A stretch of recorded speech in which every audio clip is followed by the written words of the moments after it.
मेरे प्यारे दोस्तों, आज हम मन की शांति के बारे में चर्चा करते हैं।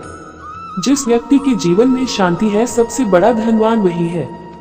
दौलत बहुत है और शांति है नहीं है तो ऐसे जीवन का क्या फायदा। सिर्फ धन और सुख सुविधाओं से नहीं मिलती है शांति। असंतुष्टि की वजह से मन हमेशा अशांत ही रहता है।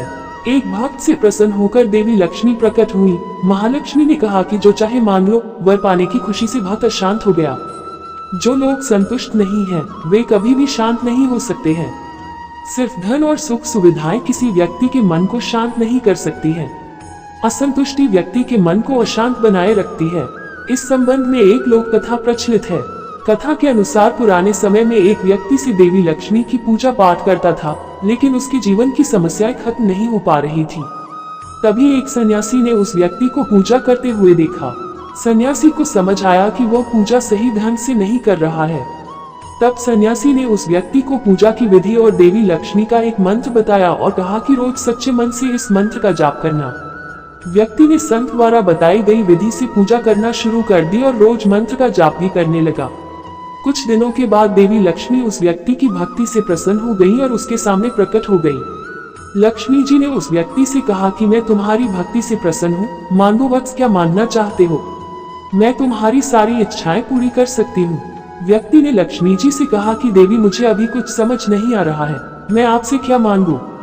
आप कृपया कल फिर आइए, मैं कल आपसे वर मांगना चाहता हूँ। लक्ष्मी अपने भक्त की बात मान गई और अंतर्ध्यान हो गई। लक्ष्मी जी के जाने के बाद भक्त बेचैन हो गया। उसने सोचा कि बहुत सारा धन मांग लेता हूँ, फिर सोचा कि मैं किसी राज्य का राजा बन जाता हूँ। इसी तरह के सोच विचार में पूरा दिन और पूरी रात निकल गई, लेकिन वह तय नहीं कर सका कि देवी क्या मांगना चाहिए। उसे रात भर नींद भी नहीं आई। अगले दिन देवी लक्ष्मी उसके सामने फिर प्रकट हो गई और कहा कि अपना अपना वर मांग लो। उस व्यक्ति ने कहा कि देवी, मैं कुछ मांगना नहीं चाहता। धन और सुख सुविधाओं के आने की खुशी मात्र से ही मैं अशांत हो गया। अगर ये चीजें मुझे मिल जाएंगी तो मेरा पूरा जीवन ही अशांत हो जाएगा। मुझे सिर्फ मेरे जीवन में शांति चाहिए। बस यही वर दीजिए कि मेरा मन आपकी भक्ति में लगा रहे। देवी लक्ष्मी उसकी भक्ति से प्रसन्न हो गई और तथास्तु कहकर अंतर्ध्यान हो गई। इस कथा की सीख यह है कि अगर हम जीवन में सुख शांति चाहते हैं तो हमें संतुष्टि का भाव अपनाना चाहिए। जीवन में संतुष्ट रहना चाहिए।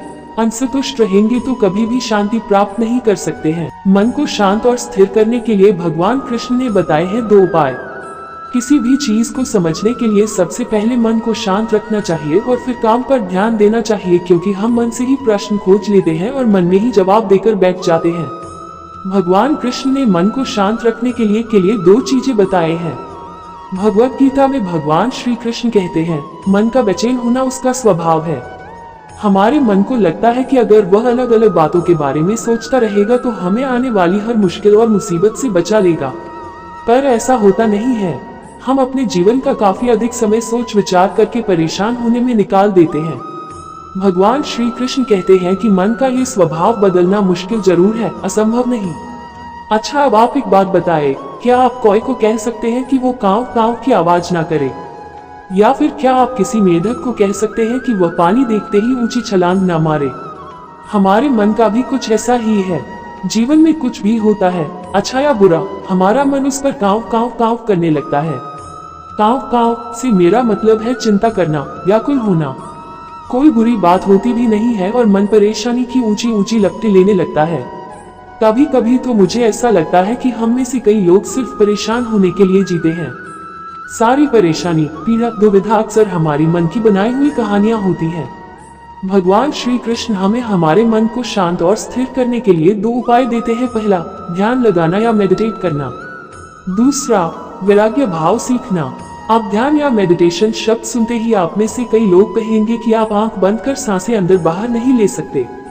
यहाँ हम सब गलती कर बैठते हैं। मेडिटेशन या ध्यान का मतलब सिर्फ आंख बंद कर बैठना नहीं होता। मेडिटेशन का मतलब होता है अपना पूरा ध्यान किसी चीज पर लगाना और उसे हटने नहीं देना। अगर आप रोटी बना रहे हैं तो सिर्फ उस बात पर ध्यान दीजिए। अगर आप पिक्चर देख रहे हैं तो अपना पूरा ध्यान पिक्चर पर लगाएं। यह मत सोचिए कि पिक्चर देखकर आप अपना कितना वक्त बर्बाद कर रहे हैं। जब आप जीवन के हर छोटे बड़े काम को पूरे ध्यान से करते हैं तो आपका जीवन ही एक मेडिटेशन बन जाता है। ऐसे जीवन में शांति, स्थिरता, साहस और सफलता का होना अनिवार्य है। वैराग्य भाव दूसरा उपाय। वैराग्य का अर्थ यह नहीं कि आप सब कुछ छोड़कर जंगल में जाकर बैठ जाएं। वैराग्य का सच्चा अर्थ है कि आप जो काम कर रहे हैं उसका क्या नतीजा या रिजल्ट निकलेगा उसकी चिंता ना करें। जैसे अगर आपने कोई इंटरव्यू दिया, आप ये कर सकते हैं कि पूरे मन से तैयारी करें और अपना बेस्ट देकर आ जाएं। वह नौकरी मिलना या ना मिलना आपके हाथ में नहीं है। इस नतीजे के पीछे अलग अलग चीजें हैं जो आपके बिल्कुल कंट्रोल में नहीं। तो जिस चीज के बारे में आप कुछ कर नहीं सकते, उसके बारे में चिंता भी ना करें। यही वैराग्य का सच्चा मतलब होता है। और यही है भगवान श्री कृष्ण का दूसरा उपाय, मन को चिंता की लपटों से बचाने का। याद रखिए, आप पूरे के पूरे इंसान हैं, समझदारी, संयम और कुशलता से भरे इंसान। आपका मन जब भी कोई की तरह अलग अलग बातों पर आपको परेशान करने लगे, तब अपने मन को भी प्यार से समझाइए और शांत कर लीजिए। बस अपने ऊपर विश्वास रखिए कि आप कभी अपना बुरा नहीं होने देंगे।